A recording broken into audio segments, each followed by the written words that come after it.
Very good morning friends. I am Simran from Chandigarh India.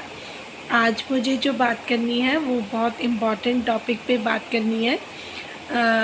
आज का topic है mental health. हमें सभी को पता है कि हमारी हेल्थ कितनी प्रीशियस होती है हमारे लिए। फ़िज़िकल जो हमारी फ़िटनेस होती है उसके लिए तो आजकल हम बड़े कॉन्शियस रहते हैं। हम अपनी डाइट पे, हमें सबको पता है कि हमारी डाइट कितनी इम्पॉर्टेंट रोल प्ले करती है।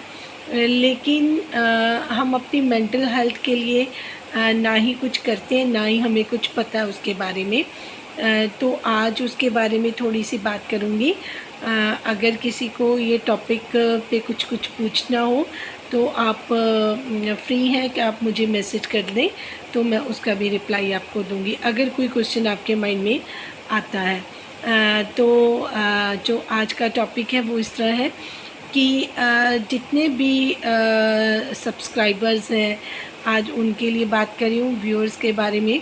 हम लोग सब्सक्राइब कर लेते हैं चैनल्स को, और फिर वो चैनल्स के ज़रिए एक इम्पैक्ट हमारे माइंड पे पड़ जाता है, जिसका असर, क्योंकि मोस्टली जो हमने देखा है कि वो लेडीज़ हैं जो ये सब्सक्राइबर्स हैं, और उन्होंने ही अपना घर संभालना है। मैक्सिमम जो व्यूअरशिप है वो 35 से लेके अबव 65 तक ये वॉच करती हैं वीडियोस, जो व्लॉगिंग्स देखती हैं। तो वो जब व्लॉग्स देखती हैं तो उसका असर उनके चाहने या ना चाहने से भी उनके मन पे पड़ता रहता है, उनके माइंड पे असर होता रहता है। उनका बिहेवियर भी उससे इफ़ेक्ट होता है। कुछ लोग चिड़चिड़े भी हो गए हैं, किसी को नींद आनी बंद हो गई है, कोई डिप्रेशन की तरफ जा रहा है, किसी को फैमिली के जो घर के जो इश्यूज़ हैं वो बहुत थोड़े इंटरेस्टिंग तरीके से वो उसको नहीं, अपने घर को संभाल पा रही हैं। उनका इंटरेस्ट जो है वो सारा का सारा यूट्यूब पे ही चला गया है, जो एक बहुत ही चिंता का विषय है। चाहे वो इंडियन सब्सक्राइबर है या पाकिस्तानी है या एनीवेयर कहीं के भी हैं, तो वो घर पूरा का पूरा इफ़ेक्ट होने लग गया है। क्योंकि ये मेंटल हेल्थ का सवाल है, इसीलिए इस पे बात करनी अब ज़रूरी हो गई थी। तो कई सब्सक्राइबर मेरे भी हैं, एक दो के मैसेज मुझे इस तरीके से भी आए थे जिसके बारे में मैंने सोचा, और ख़ुद भी मुझे इसका इफ़ेक्ट हो गया था। तो मैं एकदम से अलर्ट हो गई, क्योंकि मुझे भी लगने लग गया कि दिस इज़ नॉट राइट। क्योंकि मेंटल हेल्थ ऐसे है ना कि एक पार्टीज़ में बट गए हैं लोग सब्सक्राइबर, और कुछ सलमा यासीन को फेवर करते हैं, कुछ सितारा को फेवर करते हैं। इन बिटवीन जितने भी यूट्यूबर्स हैं उनको भी टारगेट किया जाता है, जो इनको फेवरिज़म में जो बात करते हैं। लेकिन जो सब्सक्राइबर हैं, सबसे ज़्यादा चिंता उनके लिए, क्योंकि यूट्यूबर को पता है कि इट्स माय जॉब। चाहे वो जॉब भी करता है फिर भी उसकी मेंटल हेल्थ में फ़र्क पड़ता है, क्योंकि वो डॉलर तो कमा रहा है लेकिन वो उसका पे क्या कर रहा है, वो अपनी हेल्थ पे कर रहा है। बीपी इन चीज़ों को बहुत ज़्यादा अफेक्ट कर रहा है, ब्लड प्रेशर बहुत ज़्यादा बढ़ रहा है लोगों का। एक एग्ज़ाम्पल आप ये देख लीजिए दिलबर यासीन की, क्योंकि आप देखिए कि पहले जब ये व्लॉगिंग करते थे कितने फिट थे, उसके बाद जैसे जैसे इनको इन्होंने कंट्रोवर्सीज़ में ज़्यादा इन्वॉल्व हुए हैं, उसके बाद ये ज़्यादा बोले हैं, इन्होंने अपने दिमाग का ज़्यादा इस्तेमाल किया, अपनी मेंटल हेल्थ को वीक किया, और उनकी वजह से अब इनको दूसरी प्रॉब्लम्स भी आ गई हैं, इनको डिजीज़ ने घेर लिया है, और इनको प्रॉब्लम अब बढ़ रही हैं, कम नहीं हो रही हैं।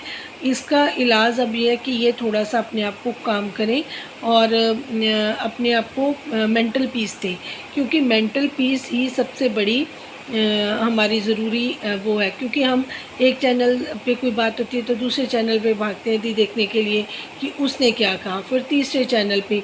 जितने मसालेदार चैनल व्लॉगर्स हैं जो थोड़ा सा बात को बढ़ा चढ़ा के और तरीके से या फिर उसको ज़्यादा खंगालने की कोशिश करते हैं, हमारी भी यही कोशिश होती है कि हम उन ब्लॉगर्स को अप्रोच करें, उनके पास जाएं, उनको देखें, उनको व्यूज़ भी मिलते हैं। इस चक्कर में वो कुछ ज़्यादा ही इस चीज़ को बढ़ा देते हैं, इंक्रीज़ कर देते हैं, और इससे प्रॉब्लम्स कम नहीं होती, बढ़ती है, चाहे वो फेवर में किसी के भी हों। मैं एक किसी पर्टिकुलर का नाम नहीं ले रही हूँ, चाहे वो अपना सलमा जी की तरफ से है या सितारा जी की तरफ से है। उनका मकसद होता है कि चैनल को भी ज़्यादा व्यूअरशिप मिले और वो अपनी बात को जितना वो बोलेंगी उतना ज़्यादा उनको पॉपुलैरिटी मिलेगी। लेकिन जो व्यूअर्स हैं उनको अपने दिमाग से ये बात सोचनी पड़ेगी कि इससे उन्हें क्या लाभ है। अगर वो सितारा यासीन को पसंद करते हैं, आप उनका ब्लॉग चेक कर लेते हैं या एक दो जो उनके फेवरिज़म में है, लेकिन आप हर एक का ब्लॉग चेक करने के लिए जाते हैं, उनके रिलेटिव्स का, उनके जो अपोजिट बात करते हैं उनका, फिर इधर उधर से इतनी नेगेटिविटी, गालम गलोच और पता नहीं क्या क्या। कई तो इतनी लंबी लंबी लाइव लगती हैं, उनको जिनकी लाइव्स होती हैं उनको तो फ़ायदा होता है, तो उनको लाइव में सपोर्ट करने वाली दूसरी जो लाइव लगाती हैं वो भी लेडीज़ आती हैं, वो भी अपने पॉइंट ऑफ व्यू रखती हैं, वो अपने चैनल पे भी रखती हैं। तो लाइव लगाने का अब जो है वो पुरानी घिसी पिटी बात को फिर से ज़िंदा करने वाली बात है, और उन चीज़ों से आपका जो माइंडसेट है वो ख़राब होता जाएगा। आपको पता नहीं है कि आप फ्यूचर में अपने आप को कितना परेशान कर लेंगे, ये चीज़ें दिमाग में बैठ जाती हैं। तो इसीलिए कहते होते थे कि पहले सिंपल लाइफ जो थी उसमें कहते थे कि आप अपने काम पे ही ध्यान दें, और बहुत ज़्यादा लोगों को एक्सपोजर नहीं मिलता था। लेडीज़ स्पेशली घर पे रहती थी, उसका रीज़न यही था क्योंकि उन्होंने घर संभालना था, बच्चे संभालने थे। अगर वो इन चीज़ों में उलझती, बाहर की चीज़ों में, जैसे अभी वर्किंग लेडी का यही हाल है, तो वो उतना अपने अच्छे तरीके से मैनेज चीज़ों को नहीं कर पाती, क्योंकि माइंड तो सबके पास एक ही है, अगर वो जितना उलझाएंगे उतना उलझता जाएगा। कई लेडीज़ का मैंने सुना है कि वो कहते हैं कि मैं खाना बना रही थी और मैं सबकी लाइव सुन भी रही थी, मैंने खाना बनाते बनाते सुन रही थी कि फ़लाँ बंदा क्या बोल रहा है, फ़लाँ बंदा। तो आपके माइंड पे उसका असर हो रहा है, आप खाना बना रही हैं, आपका मन शांत नहीं है, आप वही वाइब्रेशंस अपने खाने में अपनी फैमिली को दे रही हैं, तो क्या लगता है कि आपकी फैमिली का मेंटल हेल्थ और फ़िज़िकल हेल्थ ठीक रहेगा? मुझे नहीं लगता। ये एक साइंटिफिक कारण है कि जब भी आप खाना बनाएं या खाना खाएं, आपका मन शांत होना चाहिए। कई लोग खाना खाते खाते व्लॉगिंग देखते हैं, फिर उनके मनपसंद की कोई बात नहीं होती तो उनका गुस्सा आता है। तो कई तरीके के रसायन जो माइंड में उत्पन्न होते हैं, प्रोड्यूस होती है, वो आपके लिए नहीं सही है। जितना लोग अब मोबाइल का यूज़ करने लगे हैं, घंटों वो लाइव देखते हैं, घंटों व्लॉगिंग करते हैं, ये किसी की भी हेल्थ के लिए ठीक नहीं है, सबको पता है, लेकिन इसके बारे में कोई भी बात नहीं करता, क्योंकि लोगों को शुरू से लेडीज़ हैं, अब दुनिया सिमट गई है मोबाइल पे। पहले लोगों का आना जाना ज़्यादा होता था, वही बात है कि इधर की बात उधर, उधर की बात इधर, वो किसी के बस की बात नहीं होती है। लेकिन आपको सेल्फ़ कंट्रोल करना पड़ता है, क्योंकि आपके बच्चों को ग्रोथ करनी है, अपने अपने फैमिली को सपोर्ट करना है। तो मुझे लगता है लेडीज़ के ऊपर रिस्पॉन्सिबिलिटी ज़्यादा है, जो वर्किंग है उनके ऊपर भी बहुत ज़्यादा है। तो इस चीज़ को थोड़ा सा स्टॉप करना पड़ेगा, या अपने ऊपर एक वॉच करना पड़ेगा, खुद को सेल्फ़ कंट्रोल करना पड़ेगा, सेल्फ़ वॉच करना पड़ेगा कि हमने कितना टाइम कहाँ पे स्पेंड किया, या किसके व्लॉग्स देख के या किसके उसको देख के हमारे माइंड पे ज़्यादा प्रेशर पड़ा है। कई लेडीज़ बीमार हुई हैं, उनको बीपी की प्रॉब्लम तक हो गई है, ये चीज़ें भी देखने में आई हैं। तो मेरी एक रिक्वेस्ट है, जितने भी व्यूअर्स हैं, चाहे वो सलमा जी के हैं, सितारा जी के हैं, या किसी और ब्लॉगर के हैं, तो जहाँ पे आपको मेंटल पीस हो, जहाँ पे जैसे सितारा जी के व्लॉगिंग में आप देखो कोई नेगेटिविटी नहीं होती, वो अपना सिंपल बनाती हैं, उनका ब्लॉग देखने के बाद आपको टेंशन नहीं होती। एक दो चीज़ें हैं जो उनके ब्लॉग में भी अगर दिखाई देती हैं तो लोग अपसेट होते हैं, उनको मैसेजेस करते हैं कि आपकी ड्यूटी नहीं है या आपका काम नहीं, क्योंकि वो अदर्स ब्लॉगर उनके घर में आए होते हैं उसकी वजह से। अगर पहले जैसे उनके घर में कोई और व्लॉग नहीं करता था, सिर्फ मुस्तफ़ा जी साजिद का व्लॉग वहाँ पे बनता था उनके घर में, या फिर इनका सितारा जी का, तो उनके घर में यूनिक लगता था। कभी उनकी बालकनी देखना, कभी उनकी चाय देखना, कभी उनके टेरेस पे देखना, उनकी बातें सुनना, या उन वहाँ का वेदर कैसा है, ये सारी चीज़ें लोगों को अट्रैक्ट करती थी। अब क्या है कि हर जना खना खड़ा हो जाता है आयत को पकड़कर, हर कोई खड़ा हो जाता है उनकी छत पे व्लॉगिंग करना, तो वो थोड़ा सा अब वो चीज़ें इतनी हमें नहीं वो लगती, उस पर टेंशन हो जाती है कि जो लोग सितारा से जुड़े होते हैं वो सिर्फ सितारा को देखना चाहते हैं। सितारा के घर में सिर्फ सितारा, सितारा के बच्चे, उनका हस्बैंड, और जो नॉर्मल वो रूटीन दिखाती हैं, लोग उससे इम्प्रेस हुए थे, लोग उसको देखना चाहते हैं कि एक सिंपल लेडी किस तरीके से मैनेज कर रही है चीज़ें, किस तरीके से वो बच्चों को अपब्रिंगिंग कर रही हैं, किस तरीके से उनके बच्चे इंटेलिजेंट हैं, वो कैसी बातें करते हैं, स्पेशली आयत की क्यूटनेस, वो ये चीज़ें देखने चाहते थे। अब जो उनके घर में हो गया, जैसे हाजी मोहम्मद है, वो कहीं पे भी कैमरा लेके कई चीज़ें हमने हिडन करनी होती हैं, तो वो उनका कैमरा कहीं भी जा रहा है, तो वो ये नहीं देखते कि ये चीज़ दिखाने वाली है या नहीं दिखाने वाली।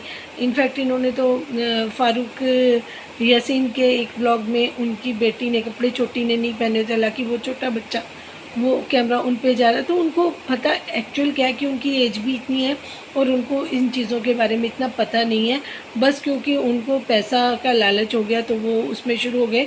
हालांकि उनका बेटे इतना कमा रहे हैं, उनको इतनी ज़रूरत नहीं थी, बट एनी हाउ मतलब ये चीज़ें सितारा के घर में हमें अच्छी नहीं लगती। इस चीज़ की तो थोड़ी बहुत होती है, लेकिन जो उनके रिलेटिव्स बनाते हैं थंबनेल्स टेंशन वाले, अगर आपको लगे कि उसमें भाग भाग के हम जाए, इंटरेस्ट होगा उसमें, क्या उसमें ऐसा कुछ होता भी नहीं, सिर्फ उनका मकसद होता है व्यूअरशिप लेना, और वो ले लेते हैं। और हम लोगों के बीच माइंड में वो थंबनेल, अंदर पूरा व्लॉग देखने के बाद भी वो थंबनेल नहीं निकलता, बाकी सारा व्लॉग किसी को याद भी नहीं रहता। तो ये सारी चीज़ें हैं हमारी जो मेंटल हेल्थ को ख़राब कर सकती हैं। तो व्यूअर्स को यही रिक्वेस्ट है, आप जब भी कुछ खाना खाते हैं, कुछ देखते हैं, तो देख दुख के करते हैं कि सब्ज़ी अच्छी हो, गली सड़ी ना हो, या कुछ स्मेल ना करती हो, या ख़राब ना हो चुकी हो। हम ये सारी चीज़ें अपनी फ़िज़िकल हेल्थ के लिए देखते हैं, टाइमली हमें खाना खाना है, टाइमली हमें सब कुछ करना है। तो इसी तरह माइंड का भी ध्यान रखें कि जो चीज़ें आपको नहीं लेनी है माइंड में, तो प्लीज़ आप उसको इग्नोर करें, उसको जाने दें, उसके ऊपर ना देखें। अगर आपको कुछ ज़्यादा इंटरेस्ट है भी है, तो कुछ अच्छे 2-3 हैं अच्छे जो रिएक्शनिस्ट हैं, जैसे कि सैम हो गई हैं, वो भी 1 मिनट में उनका 5-7 मिनट का रिएक्शन होता है, वो सारा क्लियर कर देती है कि इसने ऐसे बोला, उसने ऐसे बोला, बीच में मेन बात उठाती है। शहबाज तैमूर भाई हैं, उनका भी ऐसे, ये 2-3 ब्लॉगर्स सॉरी अपना ये रिएक्शनिस्ट हैं, ये अपनी बात सबका वो देख दुख के जितना ज़रूरी होता है तो वो क्लियर कर देते हैं। तो हर एक के व्लॉग्स में जाके जितने सारे ब्लॉगर को सुबह से शाम चेक करने की ज़रूरत नहीं है, इससे आँखों पे भी असर पड़ता है और आपकी मेंटल हेल्थ बहुत ज़्यादा ख़राब होती है। तो इसी के साथ मैं ये इस अपने टॉपिक को ख़त्म करूँगी, क्योंकि एज अ साइकेट्रिस्ट मैं ये चीज़ सबके साथ शेयर करना अपना फ़र्ज़ समझती थी। बाकी आप फ्री हैं, आप जो करना चाहें, आपके मोबाइल है, आपके माइंड है, आपकी मेंटल हेल्थ है, आपकी ने डिसाइड करना है। किसी को मेरे व्यूज़ ओपिनियन अच्छे लगे हों तो प्लीज़ इसको लाइक और सब्सक्राइब और शेयर कर दीजिए, ताकि किसी और को इस चीज़ का फ़ायदा हो सके। Thank you so much.